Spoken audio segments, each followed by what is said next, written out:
Alright, let's clear something up. The South Korean classic from 2003, Oldboy, and the Tamil blockbuster from earlier this year, Maharaja, are not the same movie. Yet they are both cut from the same cloth. In the case of Oldboy, it was a manga written by Garan Tsuchiya and Nobaki Minigishi. In case of Maharaja, it was OLDBOY. It's one of my favorite movies. Fortunately for us, the mastery of 2003 hit feature enamored writer-director Nithilan Saminathan enough that he thought it was a good idea to understand symbols and structure from that film and craft a completely different story.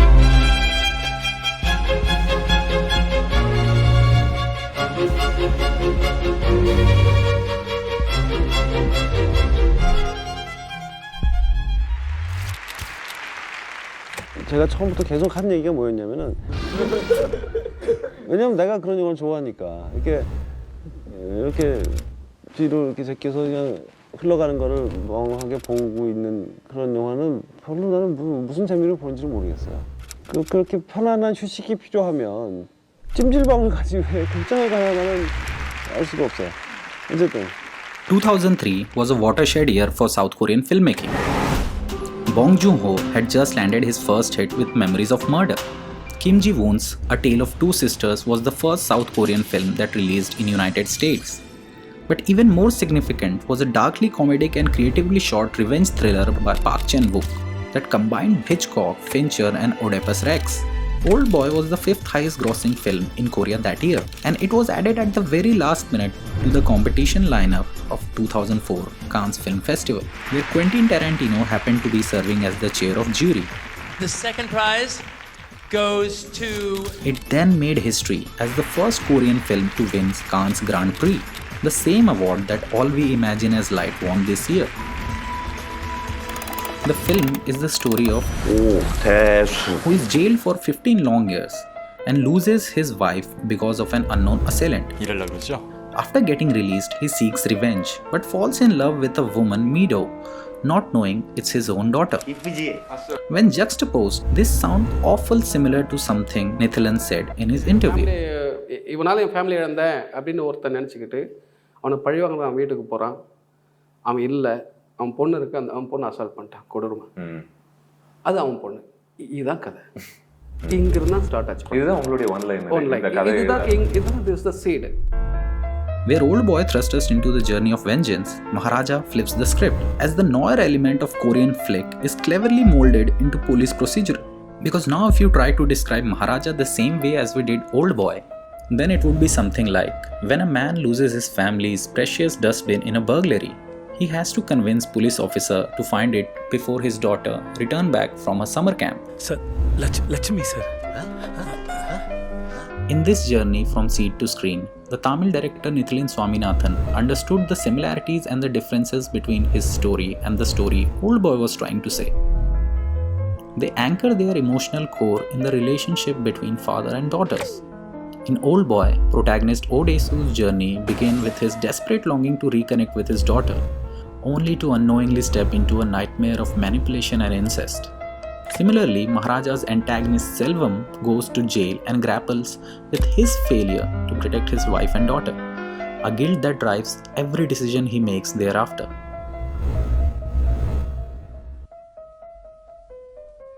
Both have men aiming to gift their daughters something meaningful, a gold ornament, a birthday present. This shared motive, this missed opportunity of fractured bonds, doesn't just serve as a plot device. Yet where Oldboy uses this relationship to mirror the heroes and villains' twisted similarities, Maharaja employs it to underscore their stark differences. Selvan's final decision to die with the truth rather than live with it sets him apart from Odesu, who opts for hypnotic denial. The striking similarity in narrative beats, characters enduring devastating losses, unknowingly meeting their daughters and committing acts they deeply regret, exploring the ramification of pride and shame, using morally ambiguous characters to reflect on human nature.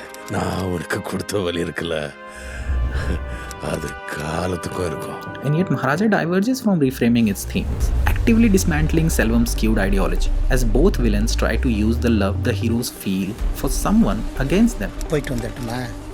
Like Selvam taking the decision to let Jyoti live, knowing that it will hurt a father more than her death. Woo Jin also deliberately tries to plan for Odesu to fall in love with Mido and bring forth his moral downfall rather than physical. Nithilan's choice of mirroring the psychotic justice of Woo Jin with the heroic justice of Maharaja is what sets him apart. Oldboy's use of hypnotism to blur the lines between memory and reality. In contrast, Maharaja employs a different non-linear structure, planting threads early on that culminates in a stunning third act revelation. This choice not only enhances the narrative's emotional impact but also reinforces its central theme of justice and randomness. This narrative dexterity is evident in the film's handling of key themes. The search for a restaurant that fed him for 15 years has a dark comedic tone to it. But so does a common man trying to bribe a cop to do his duty and solve his case. They don't simply present a cautionary tale about dangers of unchecked rage. They delve into the complexity of human emotion, acknowledging that even the most monstrous individual are capable of experiencing love and grief.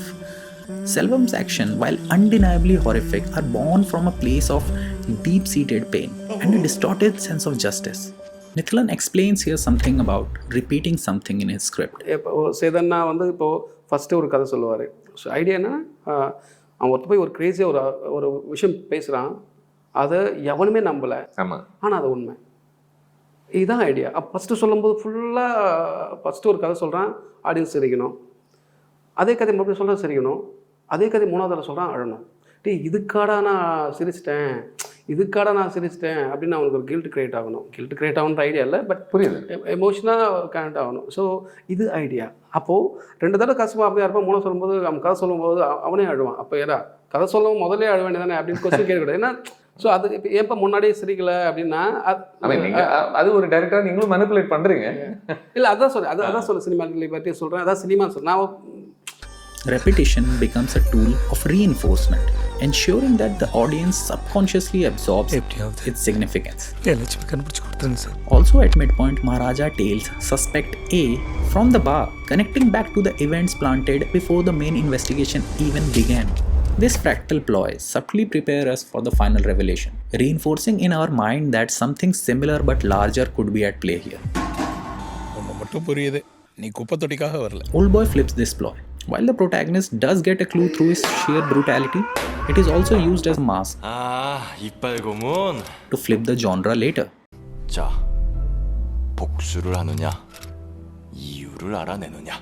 Both use action to build and subvert our expectation, a truth with a strength no action can handle. When asked about how the symbols of hand came into play, director Park said, 수아, 그러니까 누나의 손을 놓는 행동이 이 모든 이미지들의 그 근본이죠. 누나를 살릴 수도 있었으나 놓아버린 행동, 그것이 이 모든 비극의 시작이었기 때문에 손을 많이 썼어요. Something similar was said by Nithilan in his interview also. ஸ்கிரிப்ட்லே இல்லை. அந்த blood போய் பாதத்தில் போடுறது அது ஸ்கிரிப்ட்லே இல்லை. அந்த dollars இருக்குல்ல, அது கடைசி அனுராக் சாரோட ஃபஸ்ட்டு ஷூட் பண்ணது கிளைமேக்ஸ் தான். அது ஷூட் பண்ணிகிட்ருக்கேன். அப்புறம் அந்த 2 நாளைக்கு முன்னாடி வரைக்கும் அந்த நகை கொடுக்கணும் அப்படின்றது மட்டும் தான் ஐடியா இருந்தது, தவிர அது இந்த மாதிரி டிசைனில் இருக்கணும் அப்படின்னு சொல்லி இல்லை. ஸோ கடைசியில் ஓகே இது இருக்கலாம் அப்படின்னு சொல்லி முடியாத பிறகு ஷூட் பண்ணிகிட்ருக்கோம். அந்த கிளைமேக்ஸ் அந்த பொண்ணு செயின் கொடுத்துட்டு போகிற அவர் எடுத்து இப்படி பார்ப்பார், கையெல்லாம் பிளட் இருக்கும். அப்போது இப்படி பார்ப்பேன், கைங்கெல்லாம் இப்படி இருக்கும். இப்படி பார்ப்பார், இந்த பிளட் ஏதோ தோணிச்சு எனக்கு இப்படி பார்க்குறேன். அப்போ அந்த பாதம் டிசைன், இந்த பாதம் டிசைனில் பிளட் பண்ணலாம்ப்பா அப்படின்னு கிளைமேக்ஸ் ஷூட்டை அந்த இடத்துல எனக்கு அந்த லாஸ்ட் ஷாட்டு தோணுச்சு. லாஸ்ட் ஷாட் தோணிட்டு இருக்கும்போது அந்த எடுத்துகிட்டு இருக்கேன். அப்போ தோணுது இது கிளைமேக்ஸ் மட்டும் வந்தால் பத்தாது, இது படம் ஃபுல்லாக அங்கங்கே இருந்துகிட்டே இருக்கும்னா அதுக்கப்புறம் உட்காந்து ரீரைட் பண்ண ஆரம்பிச்சேன். Enforcing that inspiration can come from many places. You just have to be open to it. In Oldboy, the recurring motif of ants symbolizes isolation and loneliness, recurring in both father and daughter's dreams. Maharaja opts for dustbin and snakes, while dustbin, initially thought to be a symbol of something else, becomes a stark metaphor for his lost daughter, while the snake represents the tragedy Selvam incurred on his own daughter, just like reptiles do. The use of time as motif, the 2 days required to get the dustbin, is mirrored with the 2 days required to make the gift for Selvam's daughter. which gives weight to the final 2 days for the return of Jyoti from summer camp. There is a lot of writing here that not goes from point A to B, but you have to first reach B to understand how to plant the crumbs going back. 원작 만화를 접했을 때 그 엔딩에서 뭔가가 좀 부족하다. 영화적으로는 좀 부족하다. 만화로서는 괜찮지만 영화로서는 좀 부족하다는 아쉬움이 있었고 그리고 빌런이 왜 주인공을 그렇게 감금을 했는지에 그 동기에 대해서도 좀 아쉬움이 있었어요. 그래서 이 두 가지 문제를 동시에 해결할 수 있는 결말을 좀 찾아보려고 노력을 했습니다. 예, 그리고 또 하나는 좀 인간의 도덕 관념을 뛰어넘는 그런 완전히 낭만주의적인 영웅을 그건 정말 우리가 도덕적으로 칭찬할 수 있는 의미에서의 영웅이 아니라 인간이 보통의 평범한 인간이 할 수 없는 일을 한다는 점에서의 영웅 그런 인간의 형을 한번 등장시키고 싶었습니다. While both the structures rely heavily on third act revelation, Oldboy reserves its flashback for the final act, delivering its gut punch twist with a devastating clarity. Maharaja, however, weaves its flashbacks throughout, using them as a breadcrumb to enhance its climactic reveal. Nolan did something similar in Dunkirk, when he cut 3 different timelines. 1 happening across a few weeks, 2 happening across a few days, 3 happening just in a few hours, all culminating and joining towards the end.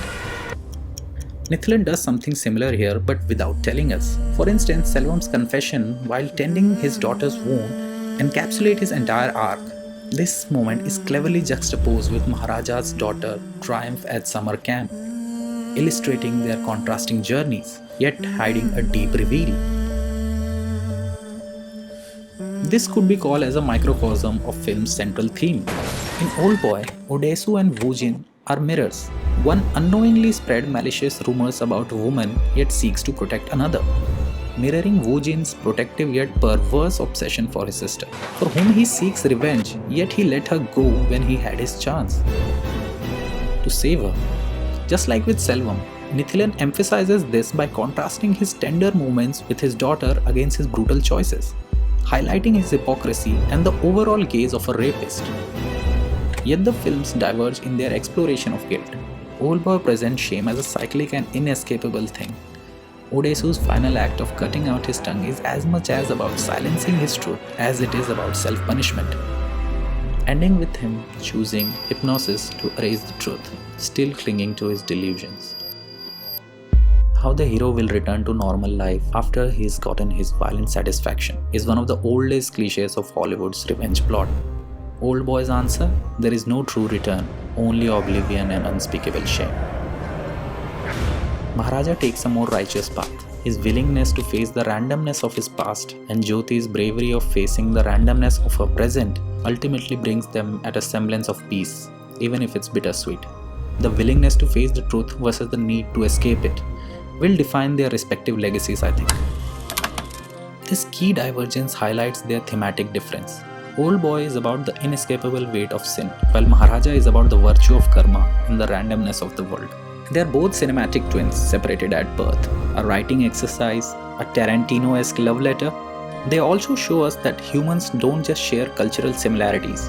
Each of us reinvent shared themes to create something new, and in that reinvention lies the true magic of cinema.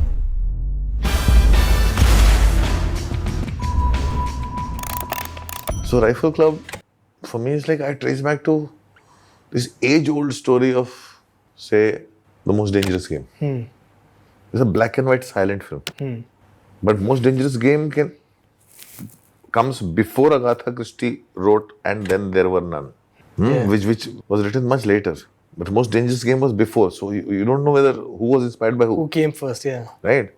Most Dangerous Game led to its various inspirations. One is Hunger Games. Hunger Games is also an inspiration from Most Dangerous Game. There's a movie called The Hunt, is also inspiration from Most Dangerous Game. There's Punishment Park, which is also inspired from Most Dangerous Game in a way. Yeah. And then there's Bukarao, which is also inspired from there. Correct. Yeah. And Rifle Club is a totally twisted Western take which also I traced back to same kind of an idea. And I was like, what a smart, clever way of taking a seed of something and making your own fruit out of it, making your own tree out of it. Because there's nothing except the seed. If you like this video, comment and tell me why. And if you want to watch more, please subscribe my channel. See you soon.